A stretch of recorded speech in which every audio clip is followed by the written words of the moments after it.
ఉమ్మడి తూర్పుగోదావరి జిల్లా పరిషత్లో YCP domination కొనసాగుతోందా? అంశాల వారీగా ప్రభుత్వాన్ని టార్గెట్ చేస్తూ విమర్శలు గుప్పిస్తున్న కూటమి సభ్యులు మౌనంగా ఉంటున్నారా? ఎన్డీఏ నుంచి దండిగా ఎమ్మెల్యేలున్నా ఎందుకు నోరు మెదపడం లేదు? Watch the story. ఏపీలో కూటమి ప్రభుత్వం అధికారంలోకి వచ్చి 16 నెలలు గడుస్తున్నా ఉమ్మడి తూర్పుగోదావరి జిల్లా పరిషత్లో వైసీపీ హవా కొనసాగుతోంది. వైసీపీ సభ్యుల విమర్శలకు ప్రభుత్వం తరఫున కౌంటర్ ఇచ్చే నేతలే కరువయ్యారు. 2021లో జరిగిన ఎన్నికల్లో జెడ్పీ పీఠాన్ని వైసీపీ కైవసం చేసుకుంది.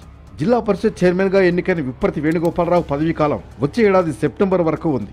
జెడ్పీ సమావేశాలకు టీడీపీ, జనసేన ఎమ్మెల్యేలు, ఎమ్మెల్సీలు, ఎంపీలు దూరంగా ఉండడాన్ని వైసీపీ సభ్యులు తమకు అనుకూలంగా మార్చుకుంటున్నారు. తీర్మానాలు ప్రవేశపెట్టి ప్రభుత్వాన్ని ప్రశ్నిస్తున్నారు.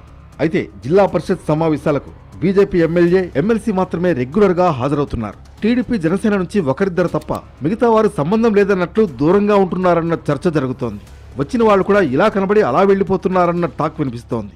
వైసీపీ సభ్యులు ప్రభుత్వాన్ని విమర్శిస్తున్నా సమాధానం ఇవ్వాల్సింది పోయి తమకెందుకులే అన్నట్లు లైట్ తీసుకుంటున్నారన్న డిస్కషన్ సాగుతోంది. కానీ వైసీపీ సభ్యులు మాత్రం ఎవరూ సభకు మిస్ కాకుండా వస్తున్నారు. మొత్తానికి కూటమి నేతల అలసత్వం వైసీపీకి కలిసొస్తోంది.